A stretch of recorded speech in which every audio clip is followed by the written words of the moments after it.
अगर आप एक विश्वासी हैं तो आप अच्छे तरीके से जानते होंगे कि जब प्रभु यीशु मसीह इस संसार में थे तब यीशु मसीह ने अपने चेलों को भेजा था और कहा था, जाओ जगत में सुसमाचार प्रचार करो और लोगों को बताओ कि वे अपने पाप से मन फिराकर परमेश्वर के पास लौट आएँ, क्योंकि परमेश्वर का राज्य निकट है। तो ऐसे ही चेलों ने किया और वे सब निकल गए प्रभु यीशु मसीह का सुसमाचार प्रचार करने के लिए। और मैं बता देना चाहता हूँ, आज भी वो सुसमाचार रुका नहीं है। भले विरोध है, भले बहुत से सताव है, लेकिन आज भी वो सुसमाचार निरंतर प्रचार हो रहा है। आज मैं आप लोगों को एक ऐसा वीडियो दिखाने जा रहा हूं, आप देख पाएंगे कि उस सुसमाचार का हिस्सा आज भी किस तरीके से संसार में फैल रहा है और परमेश्वर किस तरीके से अपने दासों को लोगों के बीच में इस्तेमाल करता है ताकि लोग सच्चाई को जान सके। जो वीडियो मैं आज आपको दिखाने जा रहा हूं, ये वीडियो देखकर मेरा ये विश्वास है कि विरोधी लोगों का भी मन बदल गया होगा, क्योंकि हम बाइबल में अच्छे तरीके से जानते हैं कि जब पतरस अन्य जातियों के सामने खड़ा होकर प्रचार कर रहा था और उसने परमेश्वर की धार्मिकता और सत्य को और प्रेम को लोगों को बताया, तब लोग अपने पापों से मन फिराकर 3000 लोगों ने तुरंत वहां पर बपतिस्मा लिया और सच्चे परमेश्वर के अनुयायी हो गए और उसके पीछे चलने लगे। तो ये वीडियो भी ऐसा ही है और मेरा ये विश्वास है कि इस वीडियो को देखने वाले का हर एक का मन परिवर्तित होगा। तो आप भी ज़रूर इस वीडियो को एंड तक देखें और इस वीडियो को ज़्यादा से ज़्यादा शेयर करें ताकि लोग जान सकें जीविता परमेश्वर कौन है। पहले हम इस वीडियो को देखते हैं, फिर आगे हम बात करते हैं। क्योंकि आप लोग एक ऐसी सभा में आए हैं जो सभाएं बहुत कम हुआ करती हैं, बड़ी मुश्किल से हुआ करती हैं। असल में जो चीज़ें इंसान ने बनाई हैं, झगड़ा उसी पे है। परमेश्वर ने इंसान बनाया, हमने आगे जात बना लिया, तो आज भी जात पे झगड़ा है। मैं ऊंचा हूँ तू नीचा है, तू नीचा है मैं ऊंचा हूँ, ऐसा। खुदा ने इबादत बनाई, हमने मजहब बना लिया, आज उन्हीं पे झगड़ा है। तेरा धर्म मेरा धर्म, तो हिंदू में मुसलमान, तो सिख में ईसाई। उस खुदा ने ज़मीन दी, उस पर हमने लकीरें बना ली और आज देश का झगड़ा है। तेरा देश मेरा देश, तेरा बॉर्डर मेरा बॉर्डर। तो जो कुछ खुदा ने बनाया अगर हम उसी में रह जाते तो कोई झगड़ा नहीं था। जितनी चीज़ें हमने खुद बना ली हैं वहीं झगड़ा शुरू होता है। तो 30 साल से जो एक कोशिश है कि वो झगड़े किसी तरह से ख़त्म हो सकें, वो लकीरें किसी तरह से मिट सकें, तो इस कोशिश के लिए मैं सच में बहुत शुक्रगुजार हूँ और बहुत अंदर से खुश हूँ कि ऐसी कोई कोशिश हमारे ज़मीन के इस खत्ते में, इस हिस्से में भी होती है। आज मैं आपके साथ परमेश्वर के बारे में बात करना चाहता हूँ। परमेश्वर कौन है उसकी एक काबिलियत होनी चाहिए, है ना। अगर डॉक्टर कोई है तो उसको एक ख़ास पढ़ाई करना ज़रूरी है। अगर कोई दर्जी है तो उसको कपड़ा काटना सीना आना चाहिए, उसकी एक काबिलियत होती है। अगर हम किसी को खुदा कहें तो पहली चीज़ जो उसमें होनी चाहिए कि वो किसी एक ख़ास मज़हब का, किसी एक ख़ास धर्म का, किसी एक ख़ास रिलीजन का पक्षधर नहीं होना चाहिए। अगर वो किसी एक खास धर्म का पक्षधर है या एक खास पंथ का संस्थापक है तो वो परमेश्वर हो ही नहीं सकता। वो परमेश्वर होने की काबिलियत से बाहर है, क्योंकि वो किसी एक ग्रुप के साथ रहना चाहता है। तो परमेश्वर वो नहीं है जो किसी एक खास ग्रुप में रहे, किसी एक खास मजहब में रहे या किसी एक खास जाति के साथ संबंध रखे।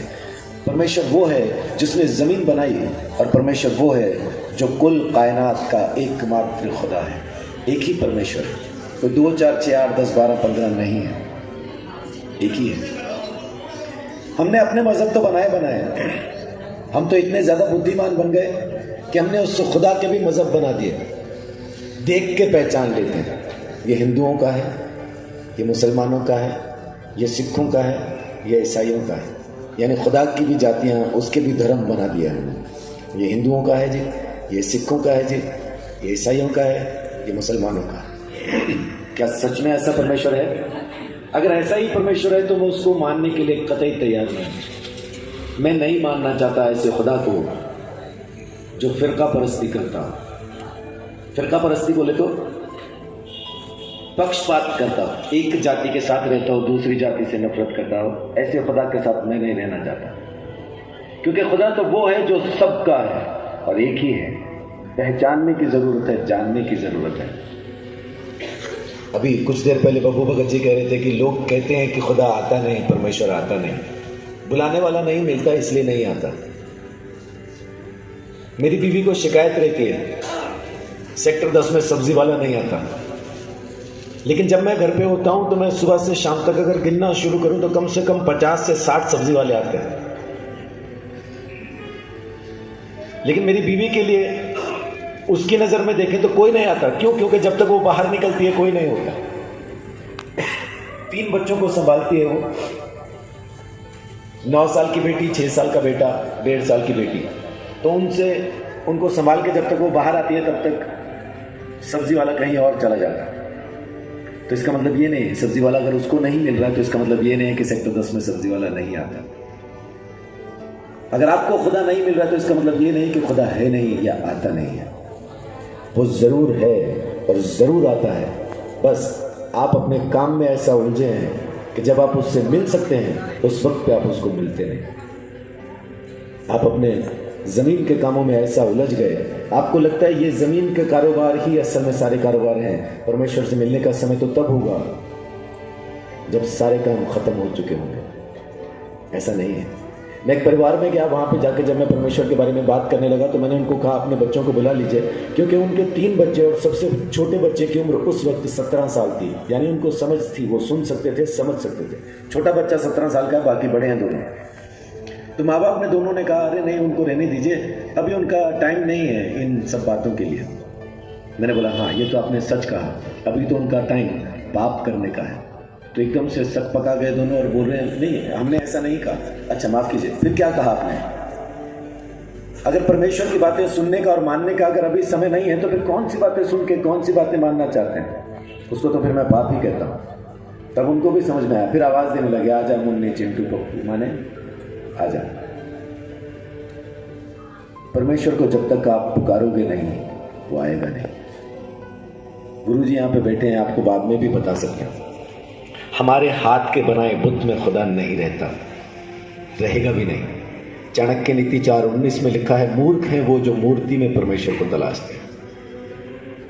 हम मूर्ति में मालूम क्यों तलाश रहे हैं? क्योंकि हम असल में उसको तलाशना नहीं चाहते, इसलिए बना बनाया मिल जाता है, उतना ही काफी है। फिर हम कहते हैं भाव में है, भाव में। आप भाव करके मिट्टी खाओ, चीनी का भाव रखो मन में, मीठा होगा क्या? जो चीज़ जैसी है वो वैसी ही रहनी है। हम सच को सच नहीं मानते, अपनी फिलॉसफी से उसको बदल देना चाहते हैं। बदलेगा नहीं, सत्य तो सत्य रहेगा, वो बदल नहीं सकता। तो आप क्यों परमेश्वर को बदल के कुछ और ढंग से पाना चाहते हैं?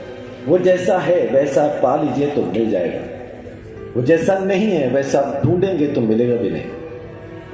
अब मैं कहूँ कि फ़ोन की आवाज़ मुझे इस बोतल में आनी चाहिए, वो नहीं आएगी भाई, इसमें पानी ही आएगा। आवाज आनी है तो इसी में ही आनी है। तो जो खुदा जैसा है उसको वैसा ढूंढें और वो मिल जाएगा। उस परमेश्वर ने इसी के लिए अपने इकलौते बेटे को, जो कि उसका शब्द है, जो कि उसका कलाम है, कुरान शरीफ में लिखा है कि ईसा अलैहिस्सलाम उस खुदा का कलमा है, उसका वचन है, उसकी आवाज है, रूह अल्लाह है। उससे ज्यादा पवित्र कोई नहीं कुरान के अंदर लिखा है, वो एकमात्र पवित्र लड़का है, ऐसा लिखा है। वेद हमें बताते हैं कि जब तक परमेश्वर हमारे लिए काट पे लटक के मर ना जाए, दैत्यारण्यक उपनिषद का 3रा श्लोक कहता है खून बहाए बगैर पापों से छुटकारा नहीं मिलेगा। लेकिन वो खून खुद परमेश्वर का होना चाहिए। अपन ने मुर्गे बकरे पता नहीं क्या क्या काट डाला खून के चक्कर में, उससे नहीं होगा, कितना ही बहाल नहीं होगा। परमेश्वर का लहू चाहिए। पहचानेंगे कैसे? ऋग्वेद में लिखा है कि जब वो मरेगा तो उसके सर पर कांटों का गुच्छा रखा होगा, तो पहचान लेना ये वो मुक्तिदाता। यीशु मसीह जमीन पे सिर्फ एक काम करने आया, हमारा खुदा के साथ मेल करवाने के लिए। जब तक हमारा मेल उस खुदा से नहीं होगा। कितने लोग अमिताभ बच्चन को जानते हैं? हाथ खड़ा करके बताइए, जानते हैं? क्या सच में जानते हैं? आपको 50 रुपए चाहिए, अमिताभ बच्चन देगा क्या? क्यों नहीं देगा? क्योंकि हमें वहम है कि हम अमिताभ बच्चन को जानते हैं। असल में हम अमिताभ बच्चन को जानते नहीं हैं, हमारी उससे मुलाकात नहीं है, वो हमारा रिश्तेदार नहीं है। हमने खाली उसके काम देखे हैं टीवी में, फिल्म में, उसकी कलाकारी देखी है। हम अमिताभ बच्चन को नहीं जानते। बिल्कुल ऐसा ही हम उस खुदा को नहीं जानते, बस हमने उसके हाथ की कारीगरी देखी है, उसके चमत्कार देखे हैं, उसको काम करते देखा है, तो हमें वहम हो गया हम परमेश्वर को जानते हैं। अमिताभ बच्चन को जानने के लिए उसके साथ रिश्ता होना जरूरी है। फिल्म देखने से आप अमिताभ बच्चन को नहीं जानते। चमत्कार हो जाने, आपकी जिंदगी में चमत्कार हो गया क्या मतलब ये नहीं कि आप परमेश्वर को जानते हैं। चमत्कार तो इसलिए है क्योंकि वो है इसलिए चमत्कार होते हैं। वो है हमें मालूम भी है, लेकिन आपका क्या लगता है ये जरूरी है। मेरा बाप लगता है, मैं जानता हूं उसको, वो मुझे जानता है। जब मैं यहां से जाऊंगा उसके घर में, जब मुझे प्रवेश करना होगा, एक सवाल वो अगर पूछे, अगर वो आपसे भी पूछे, वो खुदा आपसे पूछे मैं तुझे अपने घर में क्यों आने दूं, तो क्या जवाब है आपके पास?